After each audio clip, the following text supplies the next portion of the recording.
Oi? O Pai é para nós, irmãos. Depois eu vou compartilhar uma coisa com vocês no tempo oportuno. Eu gosto de deixar essas curiosidades, né? Fala logo, não, deixa de ser curioso, que nem eu. Aleluia, graça e paz, você seja aumentada no conhecimento de Cristo Jesus, amém?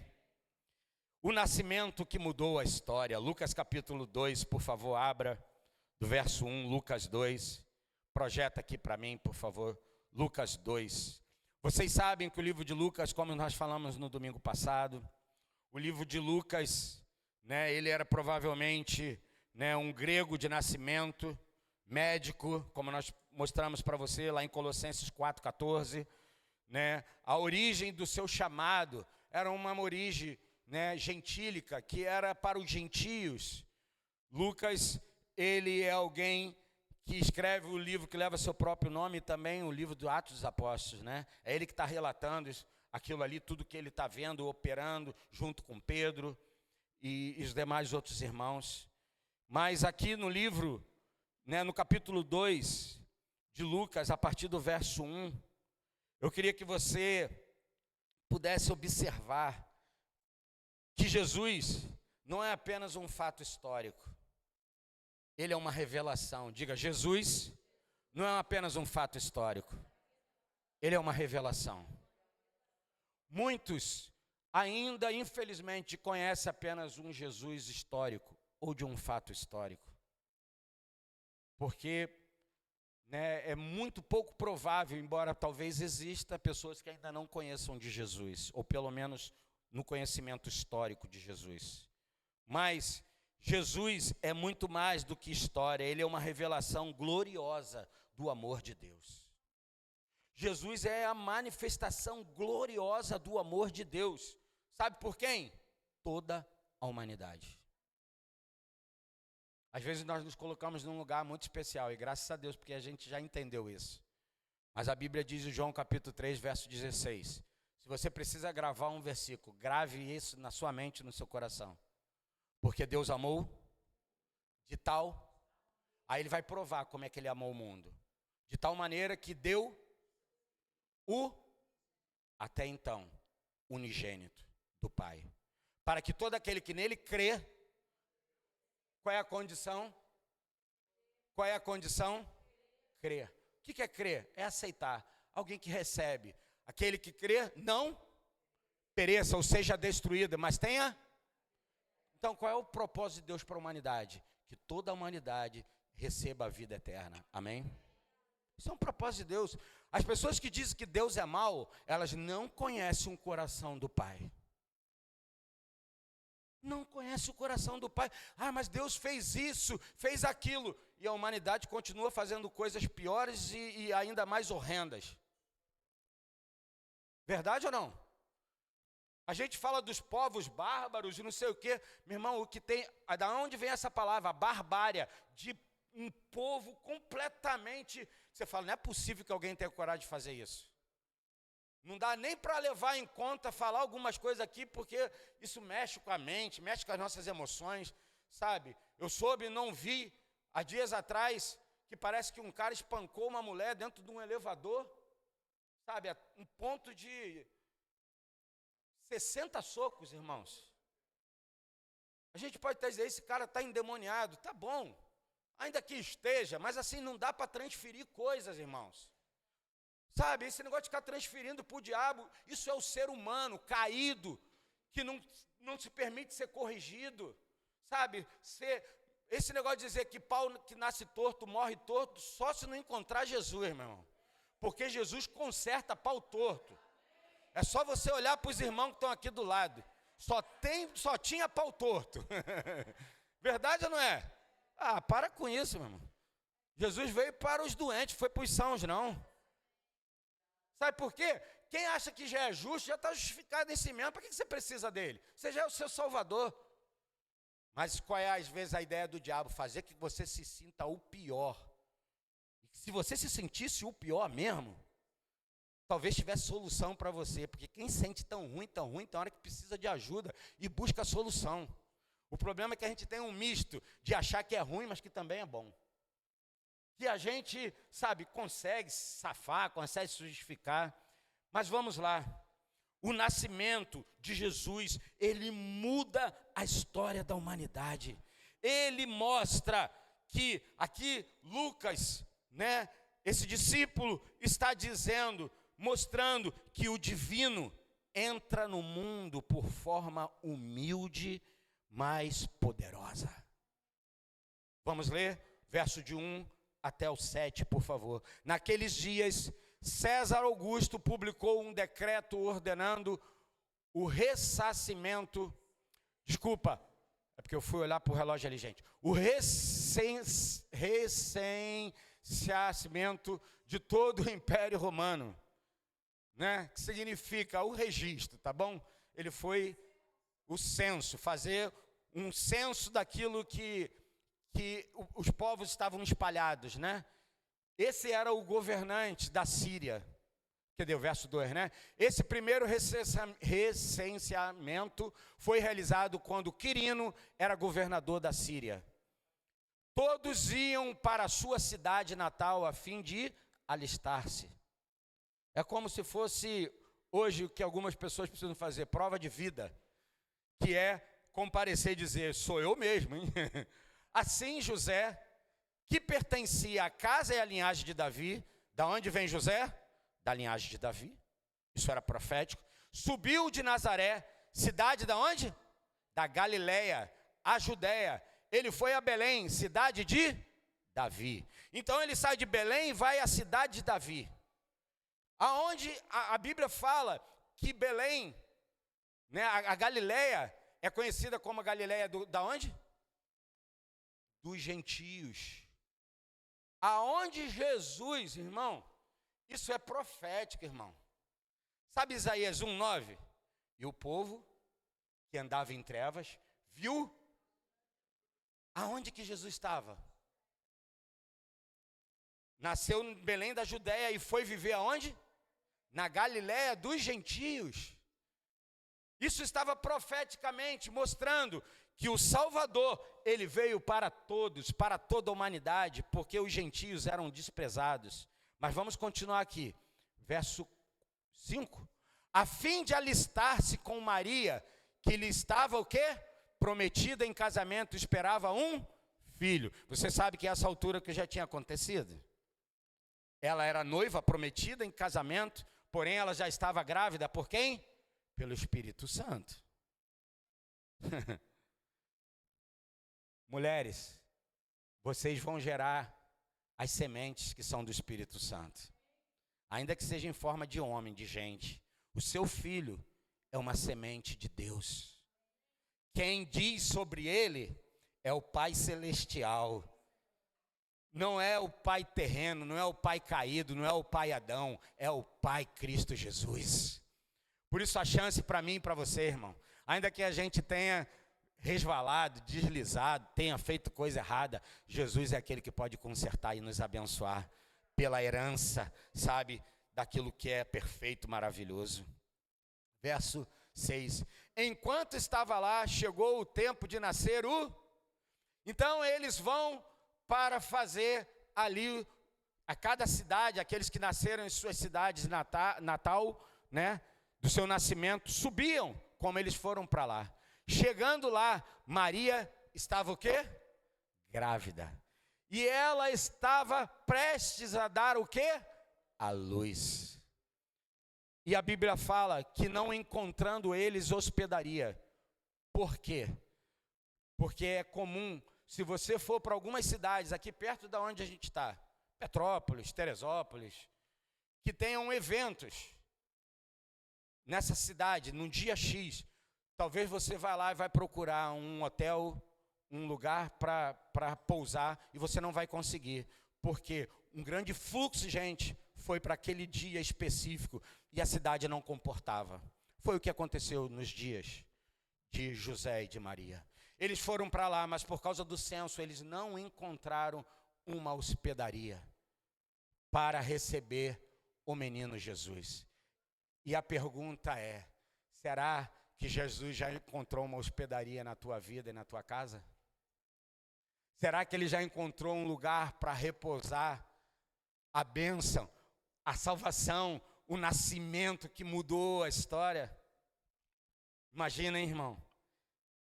Diga comigo, o ponto 1, Deus governa a história. Ele deu à luz o seu primogênito. Era o unigênito, mas agora ele é o primogênito. Ele é o primeiro entre os irmãos. Posso ouvir um amém? Se ele não fosse o primeiro, você não poderia ser o segundo. Se ele fosse o único, ficaria só ele. João capítulo 12 diz, se o grão de trigo cair na terra não morrer, fica ele, mas se morrer, produz muito. Sabe qual foi o fruto que Deus trouxe? O fruto da sua morte, para que eu e você pudéssemos viver. O fruto da sua maldição, para que eu pudesse ser livre, restaurado, curado. Posso ouvir um amém? Por isso que ele é o primeiro que ressuscitou. Jesus morreu, mas Jesus ressuscitou. Ele era o único e agora ele se torna o primogênito. Envolveu-o em panos e o colocou em uma manjedoura, porque não havia lugar para eles na hospedaria, nas casas, nos hotéis, será qual o nome que você possa dar.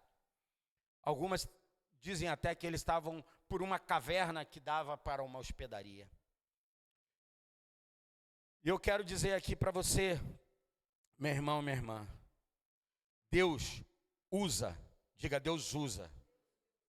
Aí é usa mesmo, ele usa como quer, do jeito que quer. Deus usa um imperador romano para cumprir uma profecia feita séculos antes. Está lá em Miqueias capítulo 5, verso 2, que diz assim, do nascimento em Belém. Miqueias 5, 2. No entanto, tu, Bet-Lechem, ou Belém, casa do pão, que significa Efratá, que significa ou frutífera, embora pequena demais para figurar entre os milhares de Judá, sairá de ti, para mim, aquele que será o governador sobre todo Israel, cujas origens são desde os dias da eternidade.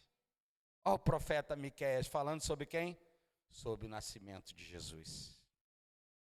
A encarnação, meu irmão, se dá num ambiente de simplicidade. Amém? É incrível como que Deus é simples. Antes, Salomão queria mostrar a glória de Deus no templo, sim ou não? Ouro, riquezas, poder.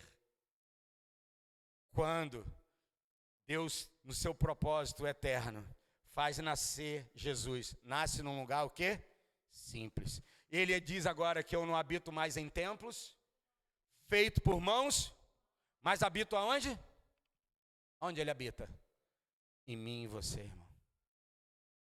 Bota a simplicidade nisso. Será que você se escolheria? Imagina alguém escolheu você para viver, habitar. Aleluia. A encarnação dá a esse ambiente simplicidade, um estábulo, uma manjedoura. O Rei dos Reis vem de forma humilde.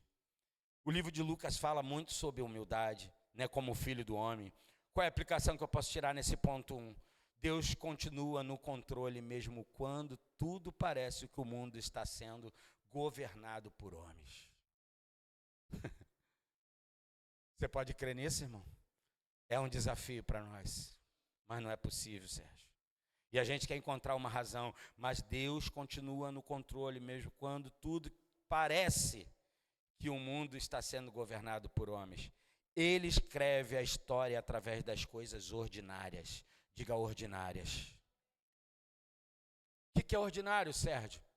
Normal, dia a dia. Você pode ver a história, sabe? Muitas vezes que é o extraordinário é construído pelo ordinário. Pelas coisas simples, pelas coisas do dia a dia. Não são coisas extraordinárias que mudam e transformam o mundo. São coisas ordinárias que constroem o mundo. Deus fez isso desde o Gênesis, no primeiro dia. Deus estava ordenando, Deus estava governando. Isso serve para isso serve para aquilo, isso serve para aquilo outro. Isso vai funcionar assim. Deus ordinariamente construindo coisas. Para quê? Para que depois ele produzisse o extraordinário. O problema é que o nosso mundo interior, às vezes, está uma bagunça. Eu não estou aqui falando de, de coisas, coachianas, não. Eu estou te falando de coisas reais. Teu mundo interior está uma bagunça, sabe por quê? Que muitas vezes está uma bagunça para começo de conversa. Se você está no governo, virou bagunça. Se Jesus está no governo, ele começa a ordenar as coisas e ele começa a fazer com que cada coisa esteja no seu devido lugar. Você vai ser como um pai, uma estrutura de como eu sou. Você vai ser como um filho na estrutura de como eu sou. Você vai ser um amigo na estrutura de como eu sou. Você vai ser um chefe na estrutura de como eu sou. Você vai ser uma mãe na estrutura de como eu sou. Tudo começa pela ordenação do que ele é, não do que você quer. E nem do que você é. Posso ouvir um amém? Então, Deus, diga Deus. Primeiro lugar, como nós acabamos de dizer no ponto 1, Deus governa a história. Tem coisas que podem parecer que estão fora do lugar. É só por um tempo. Deus está ordenando as coisas, amém? Aquilo que você ainda não viu, Deus já viu. Isso me anima. Isso me encoraja. Tu está vendo, Sérgio? Mas eu sei que Deus já viu. Eu falo, Senhor, o que o Senhor está vendo que eu ainda não vi, me leva a ver como o Senhor vê. Me leva a enxergar como o Senhor enxerga. Quando eu olho para aquilo, Senhor, o que você está vendo, profeta? Ezequiel 37, acabamos de cantar hoje. O que você está vendo? Um vale de ossos secos. E Deus fala para o profeta, Ezequiel, diga aos ossos secos. Sabe o que acontece? Você só vai conseguir fazer com que algumas coisas funcionem quando você ouve e você fala. Por isso que a palavra de Deus diz que a fé vem através do e a palavra de Cristo. Depois que você ouve a palavra de Cristo, o que você faz? Você fala. É assim que Deus está construindo uma nova realidade na tua casa, na tua família, nos teus negócios, na vida do teu marido, na vida do teu filho. Ih, está perdidinho. Nada. Está salvinho. Está restauradozinho. Ou está restauradozão. Amém? Veja como Jesus vê. Enxergue como Jesus enxerga. Não faça confissões que não estão alinhadas com a palavra de Deus. Se você não faz a confissão certa, pelo menos não fale. Fica calado. Porque o que você fala é o que produz. O que você fala gera. Tantos, quando tinham filhos pequenos, como o nosso Rodrigo, cheio de arte. Samuel, tinha gente que fala assim, esse moleque é encapetado. Eu falei, não, não é não. Meu filho não é encapetado, não. Meu filho é cheio de força, cheio de vida, cheio de arte, cheio de saúde, levado. Mas encapetado ele não é não. Que encapetado, gente? Que história é essa? Sabe, a gente vai falando coisas e produzindo coisas. Já viu aquela frase que diz assim, eu estou comendo o pão que o diabo nunca amassou o pão. O pão se deixou ser amassado, ser partido para multiplicar para nós muita vida. Pão não foi amassado, pão foi partido, amém? E o segundo ponto, diga, Deus revela a salvação aos humildes. A Bíblia diz lá no livro de Coríntios, eu não tenho tempo para a gente abrir, mas diz que ele escolheu as coisas que não, para confundir as que. A Bíblia fala que a fraqueza de Deus, aí você pergunta assim, aonde que Deus é fraco? Ele está fazendo uma comparação, ele está dizendo, a fraqueza de Deus é maior do que qualquer outra força nesse mundo, do que os He-Mans desses dias, do que, sei lá, eu não sei nem quais os desenhos atuais. Ninguém sabe o que é He-Man, né, gente? Que era um personagem, que era o homem poderoso, eu tenho a força. Agora, como que Deus, versos 8 a 14, por favor, projeta aí para mim. Nós estamos fazendo uma leitura aqui expositiva, no mesmo capítulo, Lucas 2, de 8 a 14. Deus revela a salvação aos humildes. Havia pastores naquela região. Diga comigo, graças a Deus, que tem pastores na região. que tomavam conta dos seus o quê? Durante o quê? A noite. Essa é a hora que os rebanhos precisam ser cuidados. O maior cuidado é na noite. A noite vai ser boa, vai nada. Vai ser ruim para chuchu.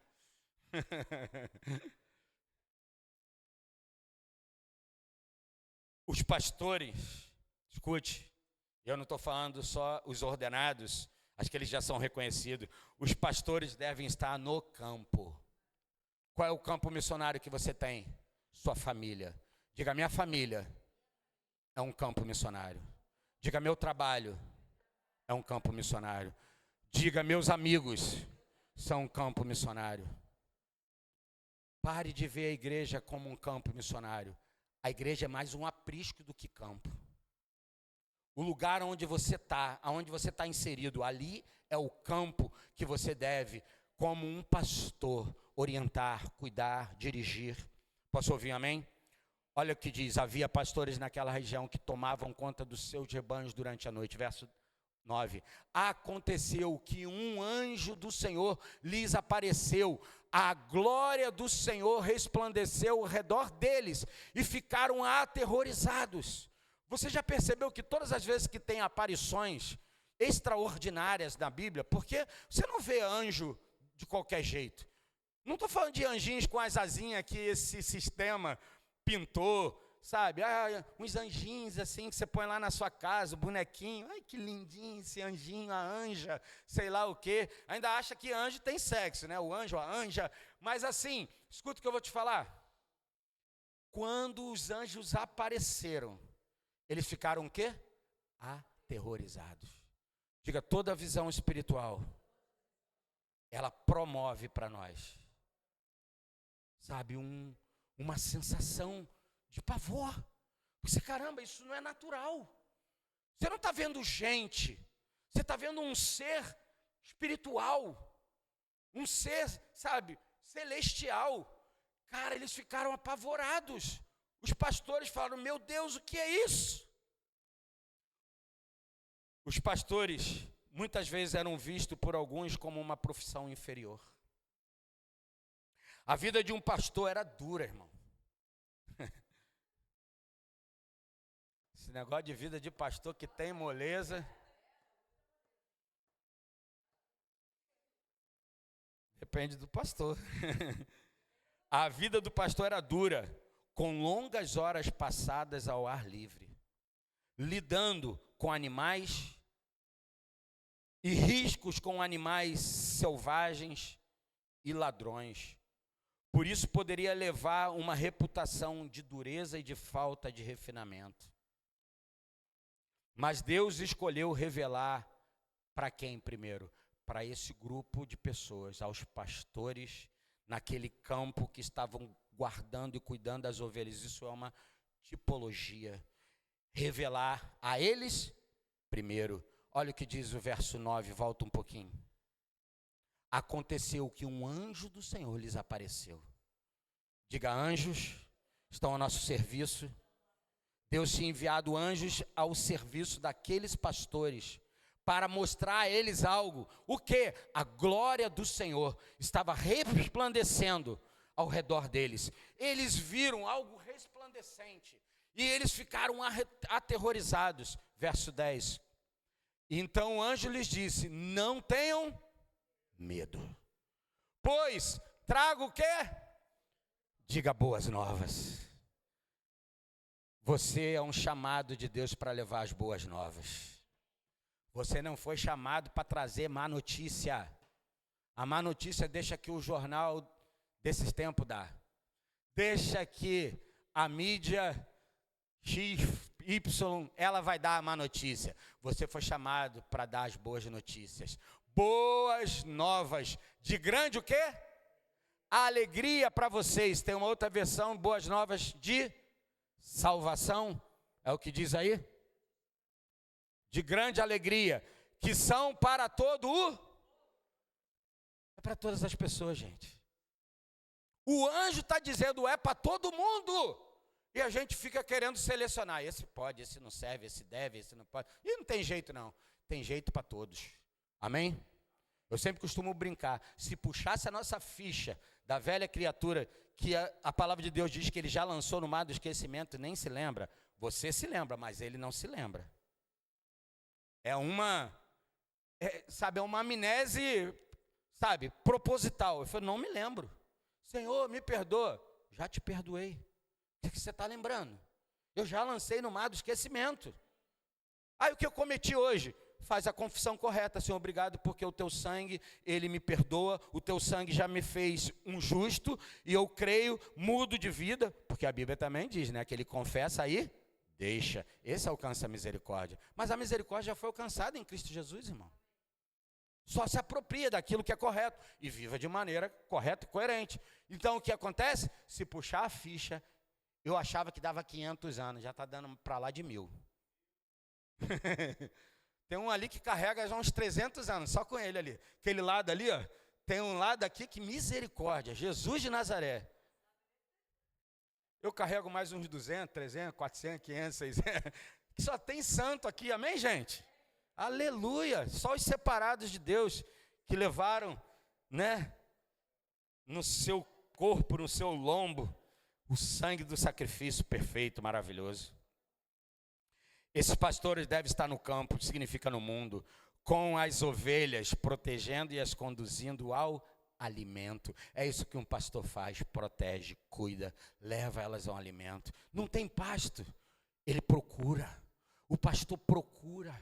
Outro dia eu vi uma cena, irmão, que mudou a minha concepção, às vezes, de pastores. Até porque a gente é muito ocidental, a gente não entende nada, às vezes, dos campos do Oriente.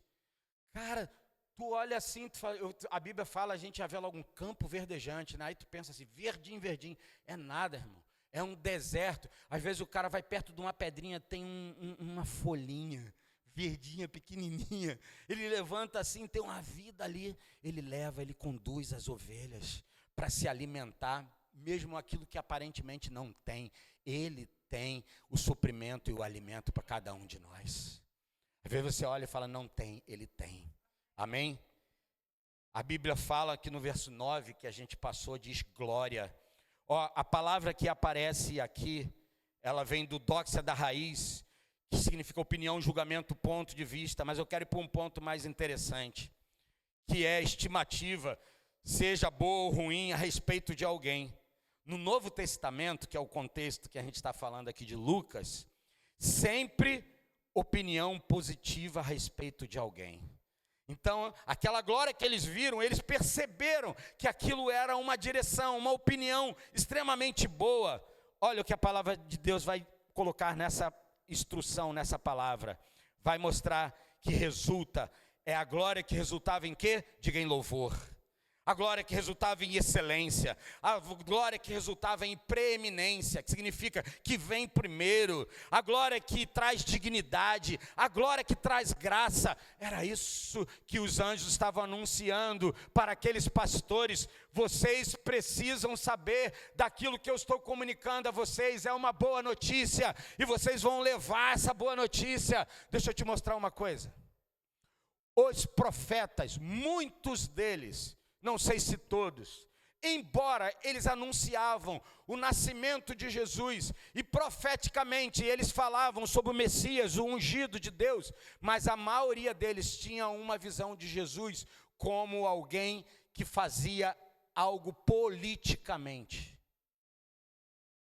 Lucas é ele que vai mostrar que Jesus não está sendo apresentado aqui como um rei poderoso que vai livrar eles, politicamente, das opressões, das dores, das maldades. Lucas está anunciando uma graça salvadora. Posso ouvir um amém?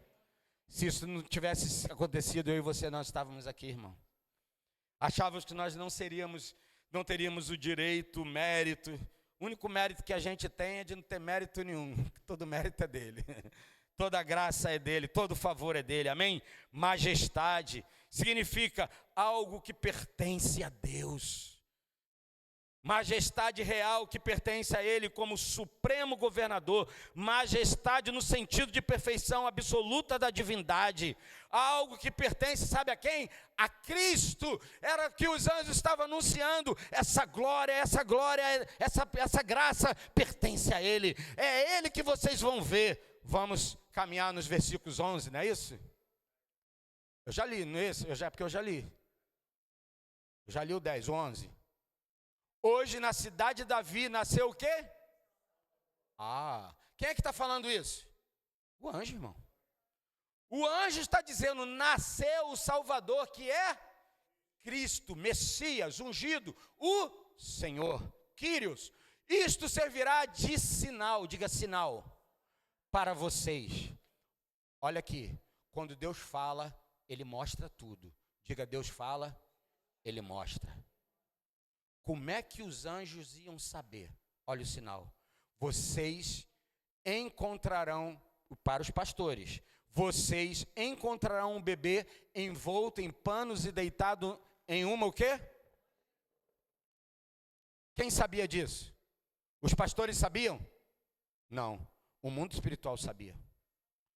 Escuta o que eu vou falar para você. O mundo espiritual sabe tudo.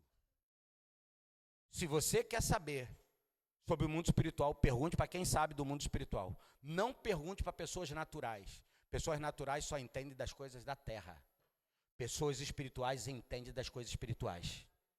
Pergunte para quem sabe. Pergunte para o Espírito Santo. Pergunte para Deus. Pergunte para as pessoas que andam com Ele, que caminham com Ele. Como é que eu vou saber disso? O anjo disse, vocês vão saber. Porque quando vocês chegarem lá em Belém, vocês vão encontrar um menino numa manjedoura, num lugar onde, né, numa coxaria, né? Eu acho que é isso. Num lugar onde, na estrebaria, mas num lugar onde eles se alimentavam, né? Os animais se alimentavam. Ele vai estar ali, deitado. Aí tem todo esse presépio, né? A gente é bom, sendo a gente é a humanidade, né? Faz um negócio bonito. No clube onde a gente é sócio, toda vez que chega esse período assim, eles fazem um negócio caprichado, gente. Não é qualquer boca, não, é muita boca. Cara, o negócio não é meia boca, não, é um monte de boca, um negócio caprichado. Você fala, cara, que maneiro, sabe? Mas a gente não faz, às vezes, o mínimo entendimento do sentido da revelação que está por trás daquilo. Um mínimo de sentido. O menino Jesus, o menino cresceu, irmão. O menino se fez um homem que foi cumprir um propósito. E a gente continua sendo uma igreja, Jesusinho, lindinho. A gente precisa amadurecer. A igreja precisa cumprir o papel dela. Você precisa cumprir o papel dela. Amém? Pessoas precisam receber essas boas novas. Pessoas precisam receber esse impacto. Por isso eu estou muito animado com os nossos GCRs. Eu tenho visto pessoas novas chegando. Eu tenho visto pessoas novas sendo tocadas pela palavra de Deus. Ontem aqui no Resgate A2, tínhamos alguns casais que já estão indo aos GCRs. O que é GCR, Sérgio? É um grupo de comunhão e resgate, uma célula. E que lugar maravilhoso. Né, Maria? Ontem nós estávamos conversando, a Maria foi ganha numa célula. Ela foi para uma reunião católica, universal, a igreja de Jesus. Porque é isso que significa católico, né? Universal. Só que ela estava achando que era uma igreja católica romana. Mas nós não somos romanos. Nós não somos de nada, nós somos de Cristo, amém? E ali ela começou a ouvir, a experimentar coisas que ela talvez ainda não tinha acessado. E por causa disso, a caminhada dela, sabe, foi desenvolvida, sendo desenvolvida, e tem experimentado grandes coisas. Aí Deus trouxe aquele varão ali, ó, o seu Rodrigo. Se casaram, amém? Estão aí avançando, construindo coisas. Por que eu estou dizendo isso? A glória faz toda a diferença, irmão. Diga glória. E é glória nessa perspectiva aqui, amém? Da boa notícia, das boas, sabe, dessa preeminência, da dignidade, da graça. Quando você for a esses lugares, creia que você é um anjo que Deus está enviando para transmitir essas coisas às pessoas. Diga, o anúncio é de boas novas, de grande alegria para todo o povo, como diz no verso 10. Verso 12. Isto servirá de sinal para vocês encontrarão um bebê envolto em panos de deitado em uma manjedoura. 13. De repente, uma grande multidão do exército celestial apareceu com o anjo, louvando a Deus e dizendo, o que o anjo louvava e dizia? Glória e paz na terra aos homens, aos quais ele concede o seu. Vê se você não aprendeu isso errado. Por algumas igrejas, inclusive a igreja romana. Paz na terra aos homens de boa. Meu Deus do céu. Isso está errado, gente. Você aprendeu errado. Não é você que teve boa vontade. Quem teve boa vontade é o nosso Pai Celestial. Porque isso às vezes coloca um jugo sobre nós que nós não temos a condição de resolver. Não é o homem que tem a boa vontade, é Deus que promoveu a boa vontade em Jesus Cristo. Amém? Não é assim que você concebia? Eu acho que tem até uma música, inclusive muito bonita, católica. Não é? Se não é, alguma coisa assim, que fala sobre isso. Paz na terra, os homens de boa vontade, e não sei o quê. Ou uma oração, né? Acho que é uma oração. Olha aqui, irmãos. Glória nas alturas a Deus. Paz aonde? Sabe onde que precisa de paz? Na terra. E aos seres humanos, boa vontade. É isso que Deus está promovendo, é a boa vontade dele se manifestando. Vocês lembram que a gente falou que salvação não é um plano do homem, é um plano de Deus? Não é Deus, não é o homem que busca Deus, é Deus que busca o homem, irmão. Foi sempre assim, e é sempre assim. E a gente ainda tem a presunção de dizer, hoje eu levei uma pessoa, eu a salvei. Não salvou nada, isso não salva nem a você, meu irmão. Você pode ter sido uma ponte, um canal, e glória a Deus por isso, porque você livrou alguém do caminho errado, da perdição, da desgraça, amém, você foi só um canal. Nada mais do que isso, porque se Deus não fizer, eu vou melhorar isso. Se você converter alguém, alguém pode desconverter ele. Agora eu te garanto, se o Espírito Santo, a partir do momento que essa pessoa confessou Jesus, ela entrou na vida dessa pessoa, ninguém desvirtua mais ela. Estou falando em essência, amém? É uma decisão, né, dessa pessoa, mas por essência agora ela tem uma nova natureza e ela pode caminhar com segurança debaixo dessa verdade. Glória nas alturas a Deus, paz na terra aos seres humanos, boa vontade. Paz entre os homens, é Ele que quer bem, amém? A paz não foi dada aos homens que têm boa vontade para com Deus, mas aos homens que Ele está inclinado a favorecer em sua boa vontade. Sabe como é que se chama isso? Diga graça. Diga graça. Não olhe a graça cheio de graça. Estou brincando. Não olhe a graça de uma forma assim, ai, graça. Cara, a graça é algo muito poderoso. Eu quero que você enxergue isso. Sabe o que é a graça? Diga, Jesus é a graça. Toda vez que você fala assim, obrigado por tua graça, veja Jesus na tua frente.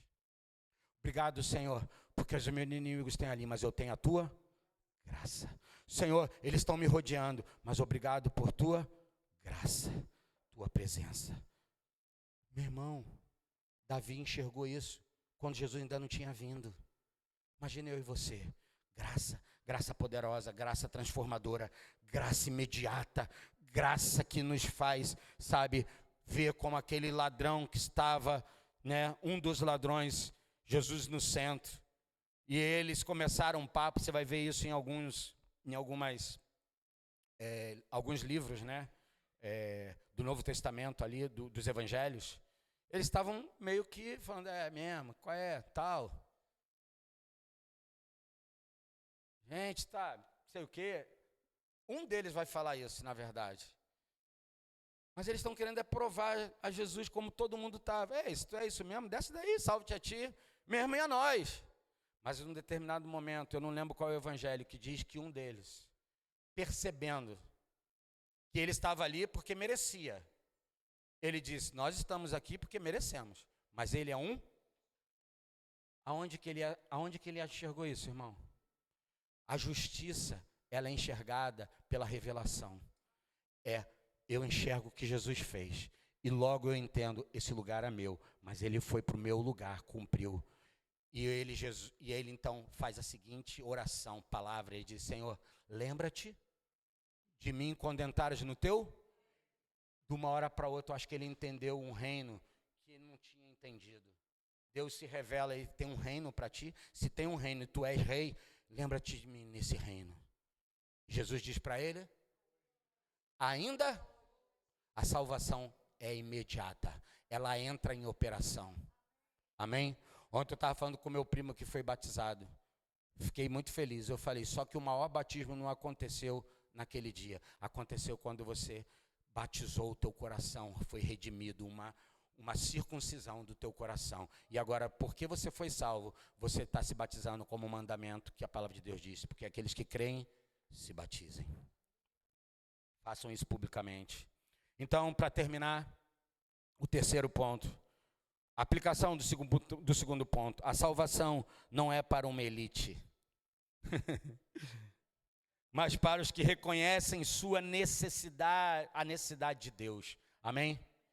Jesus não veio para os sãos, ele veio para os doentes, necessitados. Jesus vem com os humildes de coração. Você pode ser rico, pode ser poderoso, mas você pode ser humilde.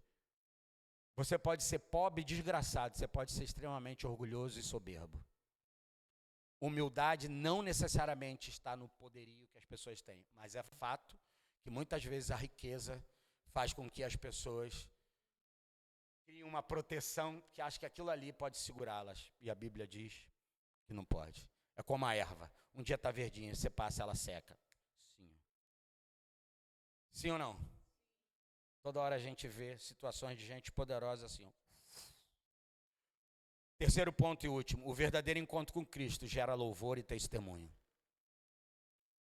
O verdadeiro encontro com Cristo gera o quê? Louvor e... Meu irmão, por favor, uma exortação aqui para nós. A minha vida não pode gerar, não deve gerar, sabe? Não pode apresentar, sabe, um testemunho ruim. A minha vida não pode apresentar, sabe, um louvor ruim. A minha vida, sabe, ela tem que ter nexo com aquilo que nós estamos ligados com a fonte. Se a fonte é boa, o que acontece? Jorra coisa boa. Agora, aí você precisa parar e avaliar. Cara, em que fonte que eu estou? O que eu estou jorrando? Se me apertarem, o que sai de mim? Tem que saber o que sai de você. O que sai de mim? Sai louvor? Ou sai como na boca de qualquer um outro? Eu não estou falando só de palavrão, estou falando de atitudes. Sai o quê? Às vezes eu me pego, irmão, e falo, meu Deus do céu, estou na fonte errada. Que crente é esse? Para ainda piorar o caldo, se é que é para piorar, ainda fala, ainda é pastor. Você fala, o que você está refletindo? O que você está derramando? Olha os versos de 15 a 20. E a gente termina, versos de 15 a 20. Quando os anjos deixaram e foram para os céus, os pastores disseram uns aos outros, vamos agora a Belém e vejamos isso que aconteceu e que o Senhor nos deu a... Então diga comigo, eles viram e agora eles vão lá conferir o que aconteceu. Verso 16, então correram para lá e encontraram quem? Maria, José e o que estava deitado aonde? Verso 17, depois de o verem, contaram para todos que lhes fora dito a respeito daquele menino. Então agora ele vai falar para Maria, para José e talvez para algumas outras pessoas que estavam perto. E todos os que ouviram, quero te fazer uma pergunta. O que você está anunciando que as pessoas estão ouvindo? O que as pessoas estão ouvindo de você e de mim? E todos os que ouviram o que os pastores diziam ficaram o quê? Admirados. Meu irmão, você carrega algo que é para as pessoas ficarem admiradas. Mas muitas vezes quando a gente vai falar de Jesus, a gente só tem uma mente natural, histórica. Não sei o que vai acontecer. Já começou bem, não sei o que vai acontecer. Tu já sabe o que aconteceu, você é fruto daquilo que aconteceu, da salvação, do poder do Cristo, da unção que quebrou o jugo na tua vida, que livrou você da droga, da perdição, que livrou você, sabe, do adultério, da prostituição. Meu irmão, era tanta coisa que nos prendia e Jesus nos libertou de tudo isso. Ou está nos libertando, amém? Glória a Jesus, estou falando libertando no sentido, já está feito, mas o posicionamento às vezes precisa ser tomado. Por que eu estou dizendo isso? Meu irmão, eu não consigo compreender. Eu estou falando de compreensão. Sabe, e a gente ainda ficar preso a algo que já foi dado. O que nos falta é uma fé, falta no sentido de entender que isso já foi nos dado. É uma fé liberada. É que nem João 1,12. E a todos que creram, deu-lhes o poder, diga poder. Essa palavra no original é exousia, que significa poder delegado. É como quem diz assim, Sérgio, você agora, você tem um poder que eu te dou para fazer as coisas que eu fiz. Tá ruim para você ou tá bom? Jesus curou? Ele diz, você também pode curar. Jesus libertou? Ele está dizendo para você, você também pode libertar. Jesus restaurou? Aconselhou? Meu irmão, é assim que você precisa se ver. Como Deus te vê, e Ele te fez essa preeminência em Cristo Jesus, Ele foi o primeiro que entrou, para que eu e você pudéssemos entrar. Viram, diga, viram, e divulgaram o que lhe fora dito. Os pastores não apenas ouviram, preste atenção, Tiago vai dizer que nós não podemos ser como ouvintes, que são o quê? Negligentes. Nós somos responsáveis por aquilo que ouvimos.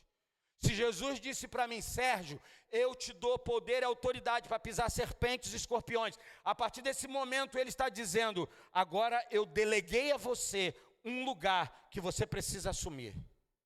Você precisa assumir. Ah, mas eu já tentei, continua tentando. Que você vai ver que vai funcionar, porque não é você, é Ele. É a operação dele na minha vida e na tua vida. Os pastores não apenas ouviram, mas foram ver os que lhe fora dado a conhecer. O que tem sido dado a você para você conhecer? O quê? Conheça. Conheça, a Bíblia diz, e o meu povo perece? Eséias 4:6, se eu não me engano, ou 6:4. Eséias 6:4, se eu não me engano, ou 4:6. Oséias. O que eu falei? Oséias, gente. O meu povo está sendo destruído porque ele falta? Quem vai usar isso no Novo Testamento? Jesus. Se eu não me engano, Paulo vai pegar e vai dizer, vocês estão perecendo, sendo destruídos porque lhe falta conhecimento. E eu não estou te... Oséias 4:6.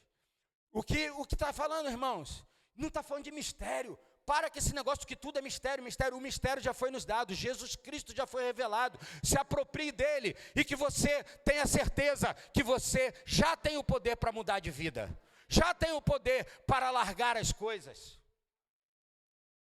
Quando eu falei para vocês semana passada, quando o Espírito Santo falou para mim, nenhuma tentação te veio que você não é capaz de vencer. Quando eu enxerguei aquilo, eu falei, o quê? E eu não estou falando da minha força, irmão, estou falando no poder que me foi liberado. Eu falei, não vou mais ficar refém daquilo que me dominava, porque a palavra de Deus diz no livro de Romanos, que diz assim, escute o que eu vou te falar, crente, escuta aí, visão, pega a visão aí, como diz na gíria, pega a visão, aquilo que você é dominado, você se torna escravo. Eu não sei o que é, você sabe, eu também sei. Pode ser do dinheiro, pode ser da pornografia, pode ser da comida, pode ser qualquer coisa, irmão, do celular. Se está te dominando, se você quer saber se isso funciona ou não funciona, deixa e vê como é que você vai se sentir. Você vai saber se isso te domina ou não domina. A gente vive numa era do celular que é muito complexa, não é? Caramba, meu irmão, você pode sair de casa, tu esquece o filho, mas não esquece o celular. Estou brincando. A gente vai pegar até passagem bíblica, né? Maria e José esqueceram também o menino lá quando foram subir para o censo. Aí para frente você vai ver. Cadê o menino? Mas foi quando ele tinha 12 anos, tá bom, gente? Eles subiram de ano, aquele ano para apresentar, quando eles viram no meio da família, né? Eles começaram a perguntar, cadê José? Cadê José? Cadê José? Cadê José? Cadê José? Está aqui, não está aqui, não está aqui. José perguntando, Maria, cadê Jesus? Só para saber se vocês estavam prestando atenção. Cadê Jesus? Cadê Jesus? Presta atenção, irmão. Olha que coisa poderosa. Eles voltam. Quando eles voltam, aonde Jesus está? Quantos anos ele tinha? 12 anos. Olha para os números 12 na Bíblia. 12, a filha de Jairo, que estava morta. 12, a mulher do fluxo de sangue. 12, Jesus está no templo pregando. 12 discípulos. Sim, vai, 12 tribos. Fala de governo, isso fala de um controle, sabe, de uma operação espiritual. Deixa eu te falar uma coisa. Quando eles voltam, Maria, sua mãe, diga sua mãe. Presta atenção aqui, mamãe, você, papai. Maria entra numa de falar assim, Jesus, o que você fez com a gente? Eu e seu pai estamos te procurando já há dias. Eles caminhavam dias, tá, gente? Para chegar, para fazer o censo deles, né? Entregar ali, né, na oferta anual. Eles voltam, Jesus está no templo. Ele falou, o que você está fazendo? Eu e seu pai estávamos preocupados. Qual é a resposta de Jesus para elas? Aonde você estava? Estou na casa do meu pai, cuidando das coisas do meu. Cabeça de Maria bugou. Que pai? Espera aí.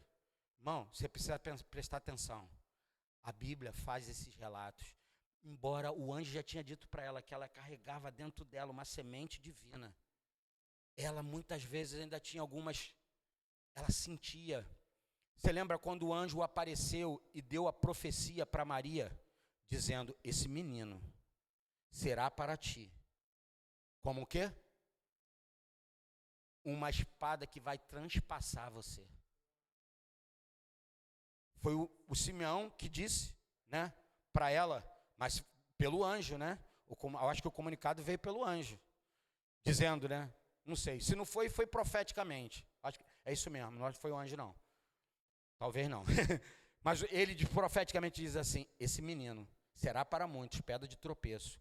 Em uma ocasião, não sei se é a mesma, e na outra, para o de Israel, né? E para ti, transpassará o teu coração. Onde se cumpre isso a profecia? Jesus na cruz do Calvário e Maria vendo o seu filho sendo estraçalhado. Foi Simeão, obrigado, viu, mano? Não, é isso mesmo, não, irmão. Aqui não tem, a gente erra, mas a gente conserta. Como diz a gíria, a gente capota, mas não breca. É isso, irmãos, é isso que a gente precisa fazer, ajudar, não tem nenhum problema isso. Fazer esses ajustes, né? Porque às vezes a cabeça confunde algumas coisas. Mas Simeão, e esse cara, é ele mesmo que diz assim, eu já posso morrer. Porque os meus olhos viram, ele tinha uma profecia que os olhos dele viriam o Salvador. Quando ele olha, meu irmão, e ele enxerga o fruto que está no ventre de Maria, ele fala, uau, o cumprimento chegou. Isso é fantástico, irmãos. Fica agarrado nas promessas que Deus já te deu, porque elas vão, você vai ver, mas não vai ver só com seus olhos naturais, não. Você vê primeiro com os olhos do Espírito, depois você apalpa com seus olhos, que Deus vai te dar a graça de experimentar aqui nessa terra. E eles viram e divulgaram. Escute, por favor, e eu termino. Esse é o propósito do Abba, do Pai, se dar a conhecer, para o que o façamos conhecido. Deixa Ele se dar a conhecer a você. Ora para Deus. Eu sei que você já aceitou Jesus. Mas ora, fala assim, Jesus, eu quero conhecer teu coração. Eu quero conhecer os teus atributos, o teu caráter. Eu não quero mais agir como eu mesmo, como eu sou dono, não. Eu já disse, tu és meu Senhor. Me ajuda a ser como o Senhor é e refletir o que o Senhor é, o que o Pai é. Meu irmão, tudo que Jesus fez foi refletir quem o Pai era. Sabe qual é o meu papel e o seu papel? Refletir quem o Pai é. reflita na imagem de semelhança de quem o Pai é. Não só um Deus, um Pai. Jesus vem mostrar a gente que ele não chama ele só de Deus, ele chama ele de Pai, amigo. E o que acontece? Eles saem glorificando a Deus e anunciando tudo o que ouviram e viram. Esse é o papel do filho. Esse é o papel daqueles pastores. Esse foi o papel do que os anjos vieram trazer. O que vocês ouviram, agora anunciem, agora falem. Meu irmão, já tem um grande anúncio na sua vida. O Jesus, o Redentor da tua vida, da tua salvação chegou. O que você está fazendo com ela? Eu guardo o segredo. Não. O segredo é para os filhos. Não é isso que Jesus vai ensinar? É para aqueles que já têm discernimento. Você já tem, agora publica. Não guarda o segredo para você. Fale, comunique. Fique de pé, por favor. O aparecimento dos visitantes celestiais aos pastores confirmou o segredo misterioso da anunciação. Ele estava agora sendo revelado. O segredo misterioso da salvação está sendo anunciado. Qual é a aplicação que eu e você precisamos trazer nesse ponto 3?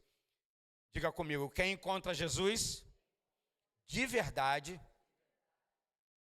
amém? Posso me encontrar com a Bianca, me encontrei. Mas o que eu sei de Bianca? Não sei onde ela mora, não sei se ela tem filho ou não tem filho, não sei como é que é sua mãe, não sei quem é seu pai, não conheço nada. Você conhece? Não, você não conhece. Tem um monte de crente que está há anos na casa do pai, mas que não provou, conheceu. O que ele é? Como ele faz? O que ele diz? O que ele não diz? Como eu me porto? Como eu não me porto? De que maneira eu vou agir debaixo disso? Não sei. Pergunta para o pastor, pergunta para o seu pastor, o supremo pastor. Ele tem conselho, ele tem algo que ele deixou dentro de você, o Espírito Santo, para dirigir e aconselhar você. Não que você não possa pedir conselho para os pastores, para os irmãos, para os amigos, mas você entendeu o que eu quis dizer, amém? Encontra Jesus de verdade, não volta o mesmo. É impossível encontrar com Jesus e ter a mesma vida. É impossível. Sabe por quê? Encontro com Jesus está falando de mudança de natureza. Pergunto eu a você, talvez você já tenha provado isso. E você talvez hoje tenha escorregado. Talvez hoje você se deslizou. Espera. Ele está aqui para te socorrer, como ele pegou Pedro quando começou a afundar. Volta. Eu sou tua salvação. Eu sou o teu socorro. Eu sou o teu ajudador. Amém? Não entre na ideia que o diabo está colocando na tua mente, no teu coração. Não tem mais jeito. Você desprezou. Talvez você tenha desprezado. Talvez você esteja comendo comida de porco. Mas filho é filho. Quando ele quis voltar, ele voltou. E o pai estava pronto para receber ele. Estou dando uma palavra aqui específica hoje para algumas pessoas que estão debaixo de condenação, de peso. Hoje Deus está dizendo para você, é só voltar. E é você só dizer, eu preciso. Talvez faça que nem o pródigo, eu só quero ser um servo. E o pai já tem em mente, servo não. Eu tenho filho e amigo. É o que Jesus está falando para você hoje. E eu encerro dizendo, a resposta correta ao Salvador, sabe qual é? Louvor. Sabe como é que você pode dar uma resposta para ele? Louvando, e não é só cantando, é louvor, é gratidão, é saber que ele é tudo que você tem. Amém? Meu amigo é Jesus. Amém? Proclamação é uma vida, proclamação e uma vida transformada. Isso é louvor a Deus. Então, o que significa? Conclusão final, o nascimento de Jesus nos mostra que Deus está no controle da história, mesmo nas pequenas coisas. Segundo, sua salvação é oferecida aos humildes de coração, aos esquecidos, aos talvez abandonados, deixados. E terceira, quem encontra Jesus é chamado a viver uma vida de louvor e missão. Diga louvor e missão. Nós precisamos ser uma igreja mais missional, uma igreja com mais intenção de missão, que as nossas Que os nossos GCRs sejam cada dia mais que tem a missão de levar a palavra, de pregar a palavra, de ensinar a palavra, de fazer discípulos, sabe? De ensiná-los a andar na vida do Cristo. Feche seus olhos. Pai, obrigado, Senhor, por essa manhã. Porque, Senhor, ainda que, Senhor, esse dia é comemorado o Dia dos Pais, e talvez para muitos de nós aqui é um dia de dor e sofrimento. Mas até que nós encontremos que o Senhor solucionou esse problema da humanidade, quando tua palavra diz que o Senhor nos adota como filhos. Senhor, se alguém veio de uma estrutura familiar, aonde esse pai não foi um bom representante da tua paternidade, Jesus se revela para esse homem, se revela para essa mulher, Jesus. Mostra quem tu és. Mostra quem tu és, Jesus. Os teus próprios discípulos um dia disseram para ti: Jesus, mostra-nos o Pai. E o Senhor disse para eles: aqueles que me veem, veem o Pai. Senhor, que eu possa ser um bom emissor de quem tu és. Mesmo com a minha natureza, Senhor, ainda falha, errônea, eu já não sou mais um pecador, Senhor.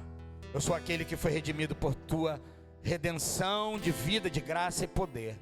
Me ajude a refletir quem tu és, o bom Pai. A mim, meus irmãos, em nome de Jesus. Eu pertenço a ti. Você pode fazer essa confissão para a gente ir finalizando esse tempo?